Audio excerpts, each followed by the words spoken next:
Good morning, Year 4, or good hello.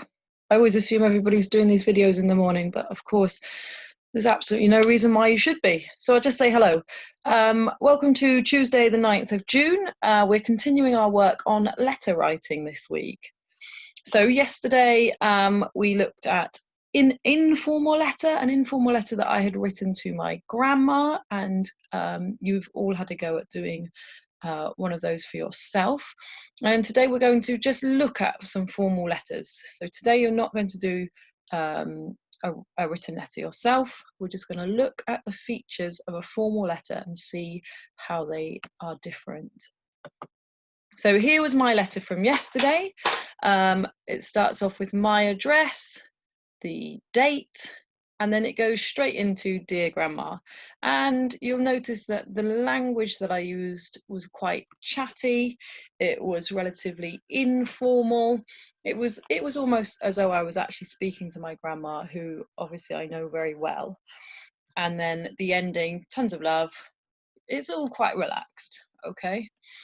Have a look now at this formal letter.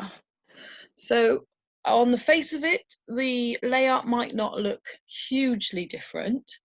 The one key presentation feature that is different is this. Oh dear, I just gave the game away there, look. I've actually cut and pasted 2 pieces of this letter. This presentation feature here, look, we've got the address of the person that you are writing to. Okay, so same as before, your address goes on the right in the top right hand corner, then their address in the left, just the next line down, and then the date goes the same place as it was before, and then you start off with dear whoever it is. Okay, so I'll read the letter to you from here. So, dear Mr. Wheeler, I bought a red 2005 Bazooki Whiz from your garage on 16th of July 2016, and I am very unhappy with it. I have tried calling you a number of times, but as soon as I give my name, I am cut off.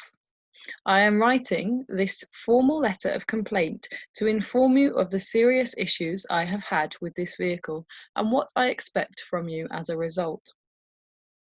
I started having problems just days after I bought the car from you. These issues include thick smoke coming from the exhaust, faulty windscreen wipers, a heater which only blows cold air, a broken horn, and just yesterday one of the wing mirrors fell off. Mr. Wheeler, you told me that this car was in excellent condition. First of all, I demand a full refund by the end of the month. Secondly, the car is sitting in our driveway, and I expect that someone will collect it by the end of the week.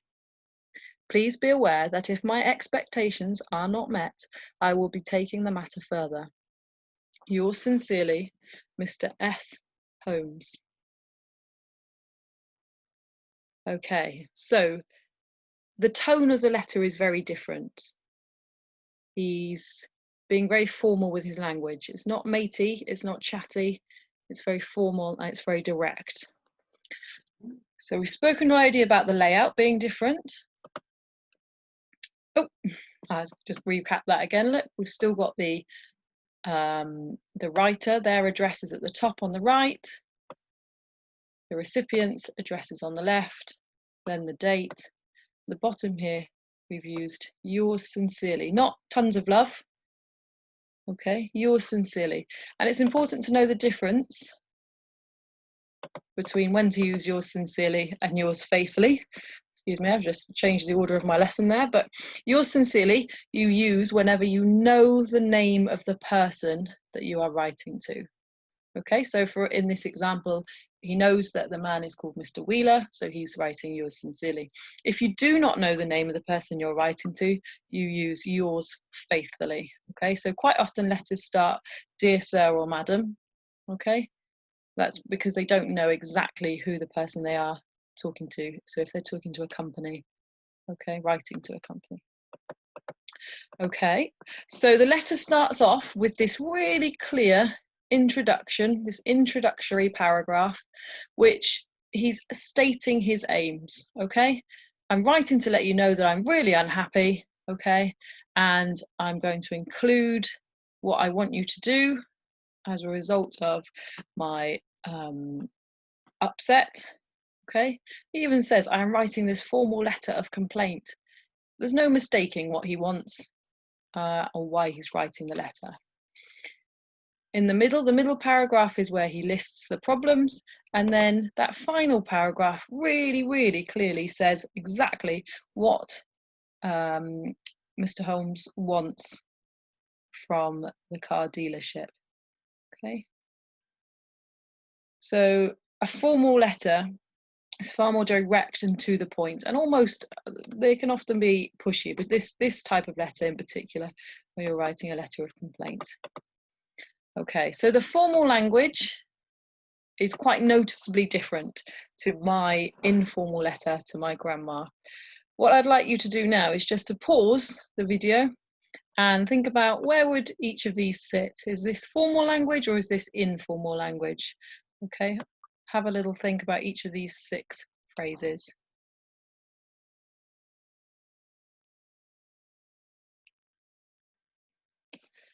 Okay, so I'm writing to inform you. That's fairly formal. Okay, that would be a really good opening to a letter.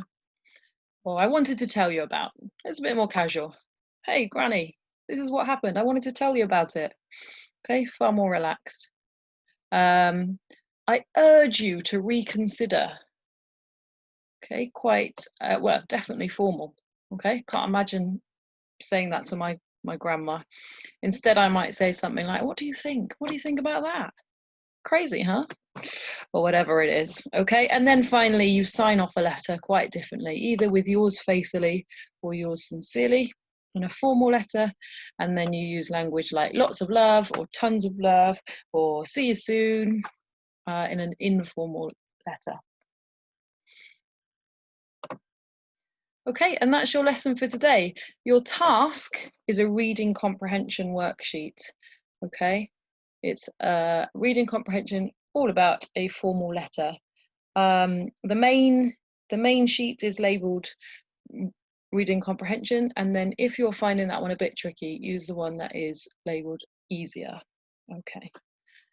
Good luck, and I will see you tomorrow.